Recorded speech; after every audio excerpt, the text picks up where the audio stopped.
When COVID hit, we had 12 employees. I blocked this part of my life out. Oh my goodness, that was the worst. That was so bad. And then auction shut down. And then I opened a second lot. That's not how it happened. No, I opened a second lot. Then COVID hit. Then auction shut down. I bought a fifth wheel Ford F-350. I bought a $20,000 trailer. Oh, that was one of the worst decisions I ever made. And we didn't. You didn't want to do it. Back, I think that was all me. We didn't lay anyone off, correct? We didn't lay anybody off. There were some people that laid themselves off, but we did not lay anybody off. Yeah, so we increased our staff really quickly and made a couple of really bad hires. We grew in 2019. We grew so fast. We were selling at one point 90 to 100 cars every single month off of this little lot that I owned that could only hold 35 cars. And they were squeezed into this thing. You couldn't move. So I had this little lot. I said a bad word. I had this little lot that could only hold 35 cars. We also had to have a place to detail cars on that location. I was renting a lot from my grandfather that I could store about 25 cars at. And then the inspection station that we're using, I was renting a lot behind where he was to store about another 30-ish cars. And when we would sell one, we'd have just one of the guys go run and grab another car from storage lot, just run and put it right back in this place. And we were doing 100 cars a month on this little lot that could sell that we can only fit 35. That was insane. That was the highest level of stress that I've ever dealt with doing anything. And we're like, we can't keep doing this. Okay, so my great idea was to open up another lot. We opened up another lot, and it's the lot that we're at right now that you see a lot of times in our videos. And I can hold 90 cars. I won't say comfortably, but I can hold 90 cars where we can still move at this lot. And then did we shut down the first lot before COVID hit? Yes. So it was like a month before. It was the first week in January that we opened the second lot. It was the first week in February that we closed the first lot. Yeah. And then COVID hit. I think March. The date is like March 17th was when things got real. Everything shut down in March, yeah. So we had, a month and a half of figuring a lot out, of moving out of that other location. What are we going to do with it? Because we owned location number 1, we leased location number 2, and so we were able to sell that eventually.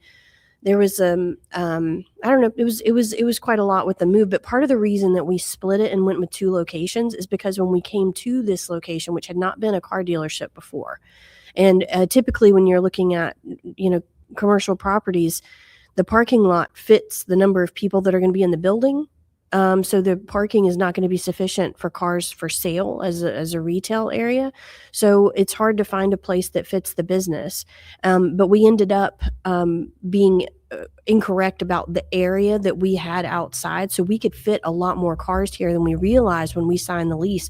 And if we had known that, we would have made that decision anyway to have only one location. Yeah, I think when I signed the lease for this location, I thought I could only fit like 40, 50 cars.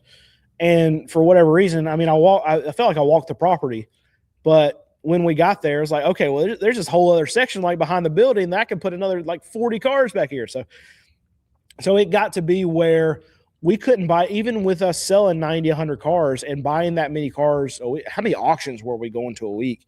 It's like 6 or 7 between the 2 of us. It was, I think it was 7. And I think there were some weeks. There was one auction that was every other week, if I'm not mistaken. And then there was an auction or 2 in there that we could skip if it made sense that week, either because the run list was terrible or we had great success at another one. But even with that, right before like all the craziness, like just in that month and a half, 2 months time period where we could still go to auctions and buy, we still couldn't buy enough cars to keep up with how many cars we were selling just from like one location. So it made complete sense for us to only have one location, bring our whole team into one building. And I used the other lot just to get cars ready. And that was a mistake because it was in the town next to, so it was like 20, 25 minutes away from the lot that we were moving into. So that was a bad idea. I'm full of bad ideas when we're surrounding this whole thing. We had the wrong team in place. We had the wrong people there. Not to say that they're bad people or anything. They weren't happy with the jobs that we had to have them for. So we did not have the right people on the right spot on the bus. And we might have had the right people, but they were in the wrong seats on the bus. So they weren't doing the jobs that they needed to do to be happy with what they're doing. And our team shrunk a little bit, which was great because COVID hit us in the face. And obviously I know a lot of people say that, okay, during COVID, dealers made so much more money. Maybe some of these franchise guys, because they're getting, instead of making $1,000 or $1,500 a car on the front end, they ended up making $20,000 on the front end because they were adding so many add-ons and dealer markups and stuff. But small used car dealers couldn't do that. We couldn't add a $5,000 pack on top of the amount that we're selling our cars for, because we were still competing with all these other dealers. It's not like you go to a Ford dealer and there's a Ford and that's the only Ford dealer in the city, so you're going to buy a Ford from there. No, we have other used car dealers that we were competing with, and we were still only making like $1,000, $1,200 a car, but the amount of cars that I could buy at auction just went to almost nothing. So we went from selling 100 cars a month to just a few months later to selling 40 or 50 cars a month. And yeah, maybe we could charge a little bit more. Maybe we can make $1,300 or $1,400 a car versus $1,000 a car. But like our income almost got cut in half. Like it was awful. And it made it even worse that the amount of growth that we experienced going into it exploded. And we had to hire all these people to make it work. I was going every which way, and I was even transporting cars at that time too. I was carrying around with a transporter, to be clear. No, I drove the flatbed. No, trailer. That's what I'm saying. Yeah. Yeah, that was bad. A very rough time. And the biggest thing is you own a business, and we don't do debt. For people who listen to us regularly, you know that, but we don't do debt.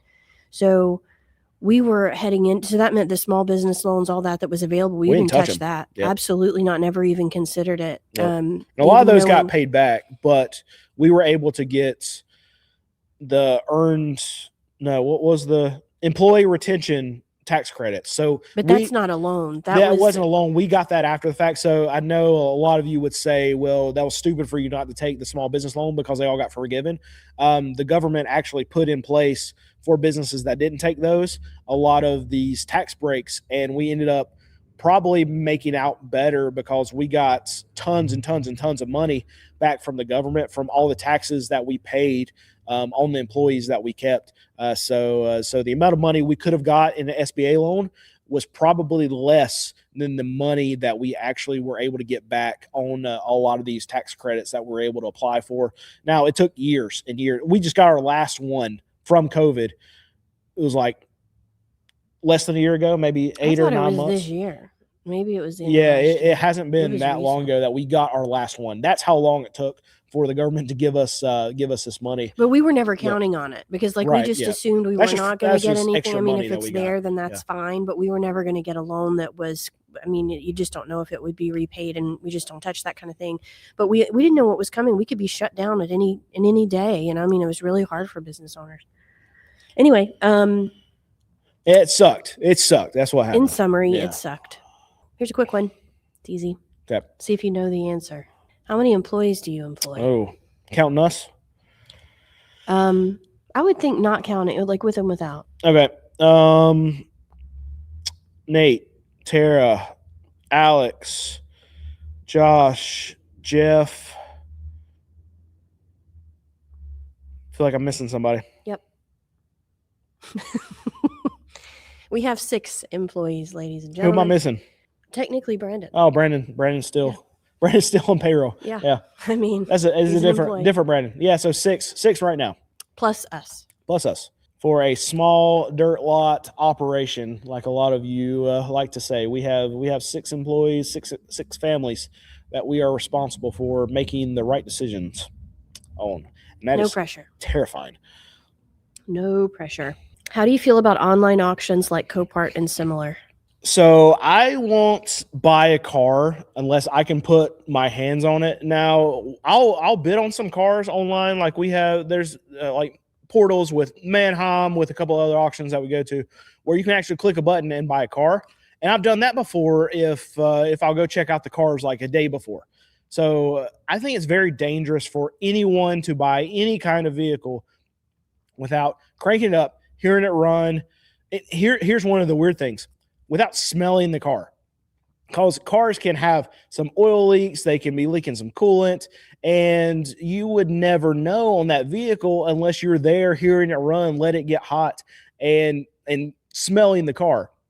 There used to be some old timers that I don't know. I understand the premise behind this, but that would actually lick the dipstick for the oil on the car, because they said that they could taste if there was coolant in the oil, or they would put their finger straight down into the top of the radiator and pull it out with the coolant all over their hand, and they would taste the coolant. This I never got to the place where my senses could be able to pick up the things that they were picking up by doing these things. But this is just another thing to say: you need to be at the car. You don't need to be tasting fluids. Obviously, maybe I tried it before. Maybe that's what's wrong with me now. But you don't need to do all that. But you do need to smell the car. You need to look at it. You need to see if there's any smokes. If you can feel a miss, like in a lot of cases, I can feel a miss, even if it's the slightest miss in the car, just by holding the steering wheel, and I can feel it like hiccup just every once in a while. So that leads me to start checking, okay, well, is it a miss because we have some compression problems in an actual cylinder in the motor, or is it just a coil? And I'll start making my own diagnosis of the car just by things that I feel while the car is running. But for me, I'm never going to be one. I don't care how, if the car market gets to a technological kind of situation where they shut down auctions and you can only buy them online because they're able to sell them no matter what, because they'll cut down on their costs. They wouldn't have to pay drivers to actually drive stuff through the lane.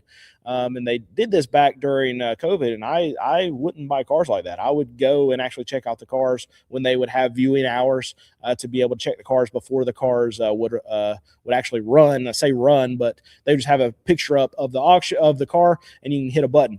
Even then, I would still go well before the auction started to check out the car. But there's so many things that you're going to miss on a car if you're not physically there touching the car. And it might be a thing where a dealer like me just becomes extinct because I have that kind of mentality. If the market changes where auctions can go to just online only and all they do is show a picture, similarly to what you're saying here, like Copart, people will buy, but they're buying usually parts. They're looking for a fender. They're looking for a front end on a car that's been smashed on the back end. So it doesn't necessarily matter as much if the car even runs. So in that aspect, it's okay, I guess, if you're looking for parts and not looking for a car that you're going to actually drive. But for me, cars that I'm selling, that I'm going to make money on, that I want to put my customers in, or if even like what you're saying, you want to buy a car for yourself to buy online, nah, that's too much risk, and there's too many dealers and other individuals and people that are selling these cars online that are trying to hide stuff. So you need to go and put your hand on it, feel it, smell it, taste it. Don't taste it. Don't taste it. But too, I mean, think about like going inside of a car and knowing, like, we go back to smells. It's funny, but if you don't like cigarettes and somebody's heavily smoked in this car, like, you're not going to know it just by looking at pictures. If there was a dog in it that just lived in the back seat, like, it's nasty. Like, there are some of the nastiest things and nastiest smells that I've ever experienced just by going to auctions and opening up a car door. There's some cars that I go to the auction and it's on my list and I want to check it out. It's like the perfect car for me to buy, perfect miles, perfect year. And I open the door and it looks fine, but just the smell that hits me whenever the door gets open, like, I have a weak stomach to begin with, so I start gagging. I have actually thrown up at an auction before after opening a door of a car. That's how bad it can be. And it's no, you need to check the car out and put your hands on it and do all the things before you actually buy a car. I do not like online only auctions. That would have been a good time for you to be at the auction with me to see that. That would have been very funny for you. Yeah. You're not listening to me at all. I'm very sorry. It's been a very active chat. My wife said stop putting stuff in the chat. No, I didn't. When can we expect Alex to be more involved in the dealership content? So Alex has a job to do, and if he's not getting it done, then I have to do it. So we need Alex wrenching on cars instead of being the monkey on the camera. That's my job. But Alex doesn't mind being on camera, but I don't think it is his favorite. So I had a producer editor who would go to the auctions with me every once in a while and carry around a camera, and I would be filming myself, checking out the auction. If you've seen some of the auction videos, you know. But he would follow Alex around a little bit, and Alex would just be doing his thing working. Alex didn't care to be on camera, but he would randomly just ask Alex a question. Alex would answer it, but he would always said he always got the vibe like Alex is like doing his job, and I feel like I'm intruding, and that's what it feels like with me too. If I'm going to an auction, like I'll yell at Alex and say, "Hey, you want to be on camera real quick?" And he'll always say yes, but I don't think it's his favorite thing to do, just from the vibes that he gives off, which Alex is like the most even keel person that I know. So he's not going to give off any kind of positive vibes anyway, even if he does feel good about something. But it's weird for me to even say to him now, as much as he's been on the camera, and Nate too has been on the camera a lot, to go up to him and say, "Hey, you want to be in front of hundreds of thousands of people real quick?" Like I understand how weird I am to be just sitting in front of you right now, talking and doing this for an actual video that potentially 100,000 people are going to watch. I know a lot of other people don't like that, so I'm very aware of just going up to someone and asking them a question. Like there's been times when I've gone up to other dealers at auction to ask them a question, put them on camera if I'm asking them how the market's doing from someone else's perspective other than mine. But I have to make sure I go up to them and say, "Hey, I'm doing the YouTube thing. A lot of them know what I got going on. So do you mind if I ask you a question to be on the video?" And half of them will say, "No, I don't want to be on camera." Other half will be cool with it. But there's a lot of people that just don't want to be on camera. I don't have a great read on Alex. I think he's okay with it. But he's also got stuff that he's got to get done too. So you're probably not going to see more of Alex. But I when I go to an auction or something, I try to get him in, because I know he is a fan favorite, and I talk about him a lot. He is a superhero on our team, and he's the one that probably gives me the hardest time of anyone other than my wife. So people appreciate that too, and I probably need it. Doesn't matter if you need it. You're getting it. You're getting it.